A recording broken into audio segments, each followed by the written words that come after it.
લક્ષ્ય ન્યૂઝ, એક નજર, એક લક્ષ્ય. સાણંદ નગરપાલિકા વિસ્તારમાં વડાપ્રધાન નરેન્દ્ર મોદી જન્મદિવસથી શરૂ કરી પૂજ્ય મહાત્મા ગાંધીની જન્મજયંતિ સુધી સ્વચ્છતા હી સેવાનું પખવાડિયું શુભારંભ.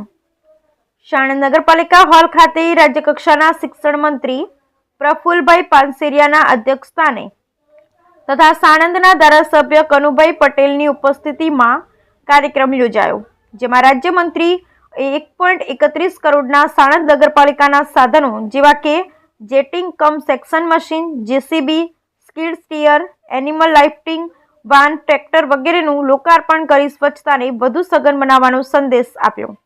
તેમજ સાણંદ એસટી ડેપો ખાતે સ્વચ્છતાના અભિયાન અંતર્ગત સૌને સ્વચ્છતાના શપથ લેવડાવી શ્રમદાન કરી ડેપોમાં પ્લેટફોર્મ સાફ કરી નાગરિકોને સ્વચ્છતાનો સંદેશ આપેલ સાથે સફાઈ કર્મચારીઓનું સન્માન કરવામાં આવ્યું. આ પ્રસંગે સ્વચ્છતા યજ્ઞમાં અમદાવાદ જિલ્લા પંચાયત પ્રમુખ, તાલુકા પંચાયત પ્રમુખ, પૂર્વ ધારાસભ્ય, પ્રાંત અધિકારી, ટીડીઓ, ડેપો મેનેજર સાથે સ્થાનિક આગેવાનો જોડાયેલ. બ્યુરો રિપોર્ટ ગુલાબ બૌદ્ધ, સાણંદ.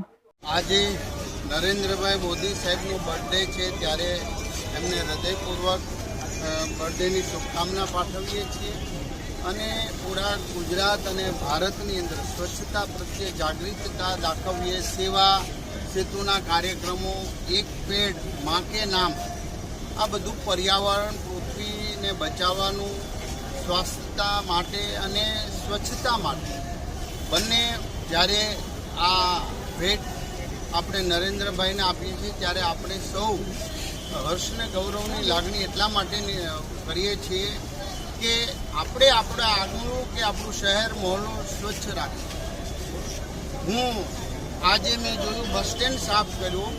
આખા બસ સ્ટેન્ડની અંદર પાન, માવા, ગુટકાના કાગળ, પાન, માવા, ગુટકા ખાઈને પિચકારી મારવી, આ એક શરમજનક ઘટના છે. આ વ્યસનીઓ પોતાનું શરીર તો બગાડે છે, પરંતુ આજુબાજુનું વાતાવરણ, આજુબાજુના મોહલ્લા, રેલવે સ્ટેશન, બસ સ્ટેશન, આ બધું જ ગંદુ કરે છે. આ એક શરમજનક ઘટના છે.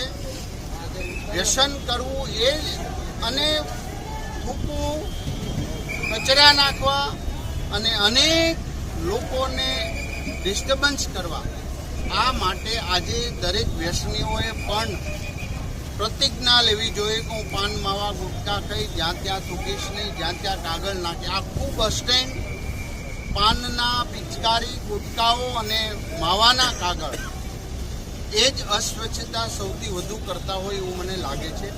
ચાલો સૌ સાથે મળીને સ્વચ્છ રાખીએ. એ પછી રેલવે સ્ટેશન હોય, આપણો મોહલ્લો હોય, શહેર હોય, ગામ હોય, ચોરો હોય, બધું જ ઘર, બધે સ્વચ્છતાના આગ્રહી બનીએ. એ જ આજના દિવસે સંદેશો આદરણીય નરેન્દ્રભાઈ મોદી સાહેબે આપ્યો છે, જે જનમાનસ સુધી પ્રચાર કરી.